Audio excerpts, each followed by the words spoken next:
Si bien un poquito ya me presentaron, bueno, yo soy Paula, estoy estudiando biotecnología en la Facu de Bioquímicas, ya estoy haciendo la última materia de cuarto año, y bueno, ya estaba en condiciones de presentar el proyecto de tesina, así que lo presenté ahora en esta segunda convocatoria de este segundo cuatrimestre, que de hecho termina hoy la convocatoria. Em, Así que, y bueno, como contó también un poco Luciano, hace casi un año más o menos que vengo trabajando con Luciano, que va a ser el director de la tesina, obviamente, en más que nada lo que es la paleontología tradicional, digamos, lo más clásico de paleontología.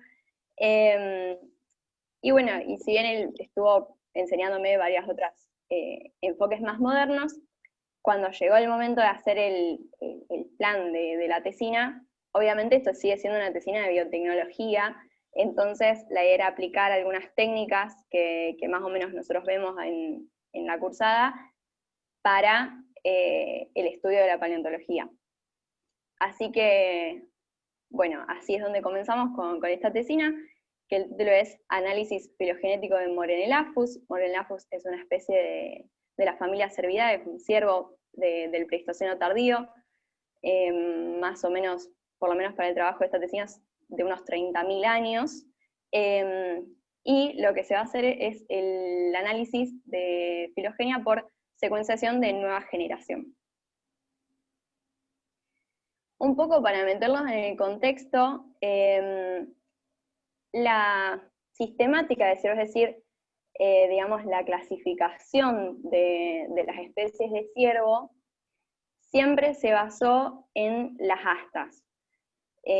La morfología, digamos, de esas astas, si son más largas, si son más cortitas, si tienen ramas, qué tan anchas son las ramas, si son más achatadas, más redondeadas, todo ese tipo de características fueron, digamos, desde siempre lo que han clasificado a los ciervos. Y lo que generan después con ese tipo de clasificaciones, esos arbolitos como el que se ve abajo a la derecha en la pantalla, que son los árboles de filogenia, que van estableciendo las relaciones entre esas especies.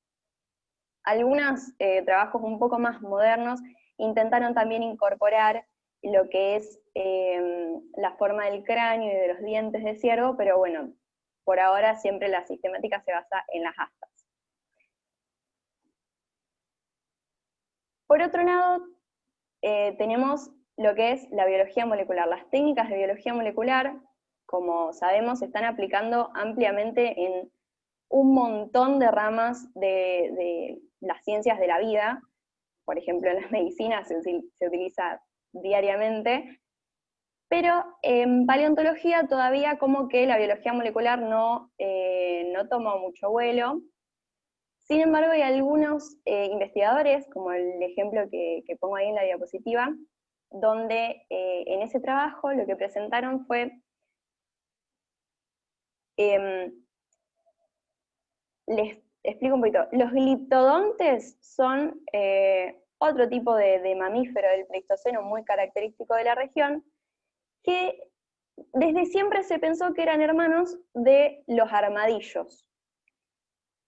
Estos investigadores lo que hacen fue secuenciar el ADN mitocondrial del gliptodonte y mediante ese ADN lo pudieron acomodar en ese árbol que se ve ahí y se dieron cuenta que, por lo menos el dato que arrojaba ese árbol, era que los armadillos son un grupo dentro de los gliptodontes y no un grupo hermano como se pensaba antes.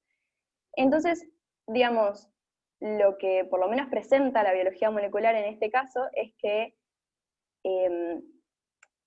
tiene la capacidad de aportar nueva información o de por lo menos contradecir algunas hipótesis que se venían pensando desde hace mucho tiempo dentro de lo que es la paleontología. Y bueno, yo recién les dije que secuenciaron el ADN del gliptodonte, que es una especie extinta, y resulta que, bueno, algunos materiales fósiles con ciertas condiciones de conservación tienen todavía material biológico. Y la fotito que está a la derecha es de Santa Clara del Mar, en provincia de Buenos Aires, donde hay ahí sobre la barranca, expuesto un montón de fósiles, que algunos de ellos conservan material biológico. No se conoce todavía muy bien por qué, cuáles son las características, digamos, de este lugar, pero bueno, hay algunas hipótesis. Lo importante es que mantienen colágeno, también tienen ADN, y ese ADN es el que nosotros queremos extraer para poder hacer un trabajo similar al de los leptontes, donde vamos a establecer qué lugar ocupa el Morenelaphus en la sistemática de los ciervos. Estos son los pasos, digamos, que están planteados en el proyecto de Tesina. Primero, obviamente, la búsqueda del material, que tiene que ser apropiado, es decir, tiene que conservar ADN, el procesamiento de la muestra para poder obtener el ADN antiguo. Después, la muestra va a ser enriquecida, va a ser secuenciada por NGS, y luego el análisis de la secuenciación y la comparación de los genomas mitocondriales a la DNA-S. Bueno, los que les comenté, en Santa Clara del Mar es un pantano fósil, ¿sí? Es un pantano que hace 30.000 años estaba, digamos, en funcionamiento, era un verdadero pantano. No estaba en la barranca como se observa ahora, estaba más 100 kilómetros adentro, es decir, lejos del mar. Y allí se encuentran estos fósiles que tienen entre 20.000 y 30.000 años de antigüedad y que conservan material genético. ¿Cómo nos damos cuenta si el fósil que nosotros encontramos, es decir, nosotros vamos a ir al Museo Pachamama de Santa Clara del Mar, vamos a ir si la pandemia nos deja en algún momento, y si no, pediremos que los traigan, y decimos, bueno, a ver, de todos estos fósiles, ¿cuáles nos vamos a llevar? Y una prueba rápida, digamos, para poder ver si ese material podría servir, es evaluar la presencia de colágeno. Esto es como una prueba muy sencilla, medio rápida, donde agarramos un microtorno Dremel, uno chiquitito, medio parecido a lo que sería el torno del dentista, digamos. Se hace una pequeña incisión ahí en el material, y si cuando hacemos ese toquecito con el torno saca olor a pelo quemado, vendría a ser el olor a colágeno quemado, obviamente, pero le decimos el olor a pelo quemado, bueno, ya tenemos presencia de colágeno. Podríamos decir que si se conservó el colágeno, quizás se pudo haber conservado el material genético. El material genético generalmente se degrada mucho más rápido que las fibras de colágeno, son más resistentes, pero bueno, por lo menos de todos esos fósiles ya podemos ir sacando cuáles nos van a servir y cuáles no. Para observar el material biológico, una vez que tengamos el material que nosotros queremos, se propone hacer una tinción tricrómica, esto sabrán mejor ustedes que ya están en el laboratorio que yo, en el material sin descalcificar y el material descalcificado, para ver qué obtenemos. En principio obtendríamos teñidas de azul las fibras de colágeno, y después lo demás es a evaluar. Queremos ver si se ve algún tipo de osteocito teñido, que haya también resistido a la degradación, que se haya conservado, como si fuera un osteocito momificado, digamos. Eso es lo que queremos evaluar. En el segundo paso, la extracción del ADN antiguo. Esto obviamente tiene ciertas condiciones, donde las mesas tienen que estar desinfectadas, doble guante, guardapolvo desinfectado, unas condiciones particulares para obviamente que no se contamine la muestra con otro ADN que pueda andar dando vuelta. También se va a descontaminar el material fósil, porque seguramente va a tener ADN del microorganismo de todas las personas que lo manipularon al fósil. Después, la extracción propiamente dicha, que con todo su protocolo correspondiente. Lo único más que nada a mencionar es que es complicado porque los materiales fósiles están muy mineralizados, entonces uno tiene que sacar bastante calcio, todos los minerales para poder conseguir bien el ADN. Y después una cuantificación y control de la purificación de ese ADN extraído, que se va a hacer con espectrómetro de nanodrop, que el nanodrop lo que requiere es una mínima muestra de 1 o 2 microlitros pequeñísima, y en segundos te da un resultado bastante eficiente de la relación 260 de 280 nanómetros del ADN. La idea es que tenga un valor superior a 1,7, que ya se considera que el ADN está bien purificado, digamos. Bien, esta parte es la más compleja, digamos, es la secuenciación por NGS, son las técnicas de nueva generación, o Next Generation, que lo que hacen, lo voy a explicar muy sencillito, muy brevemente. Básicamente el ADN lo cortan en fragmentos. En el caso del material fósil, el ADN va a estar ya de por sí fragmentado, así que este paso no va a ser necesario, pero bueno, en general lo que se hace es eso. A esos fragmentitos se le añaden unos adaptadores, se les ponen los mismos adaptadores a todos los fragmentos, entonces van a tener el mismo inicio y el mismo final. Esos fragmentitos después van a una placa con pocillitos, y en cada pocillo cae un único fragmento. Esos fragmentos dentro del pocillo se replican, entonces en cada pocillito va a haber una gran cantidad de cada uno de los fragmentos, pero en cada pocillo va a haber un único tipo de fragmento, digamos, con múltiples copias. Y luego se procede a la secuenciación, que la secuenciación, similar a otros métodos que se vienen utilizando, los nucleótidos que se agregan cuando se realizan esas múltiples copias de ADN, emiten luz, tienen una fluorescencia, entonces se va midiendo el tipo de luz que van emitiendo. Por ejemplo, si yo tengo una secuencia de ADN TAT, quizás tengo una luz azul, naranja, y después uno azul. Y así es como se va a ir estableciendo qué secuencia hay. Como hay múltiples pocillos, lo que tiene de poderoso la NGS es que se realiza como secuenciación de varios fragmentos en simultáneo, miles de fragmentos en simultáneo, entonces es una secuenciación muy rápida, bastante eficiente, y eso es lo que vamos a estar realizando con esta muestra. Nosotros acá no tenemos esa tecnología, así que vamos a tener que llevarla a otro lado a secuenciar, pero todo el resto del protocolo de preparación y del análisis de la muestra, eso sí, todo en el laboratorio. El NGS lo que te da es una respuesta, digamos, uno mete en el equipo su muestra, y lo que devuelve es una serie de letritas, si bien eso es una representación nada más, pero es más o menos así, es un montón de letritas con millones de secuencias, que bueno, para analizarlas va a ser necesario un análisis, digamos, algoritmos informáticos, está toda la parte de bioinformática, digamos, porque obviamente sería imposible analizar y comparar millones de secuencias, humanamente imposible.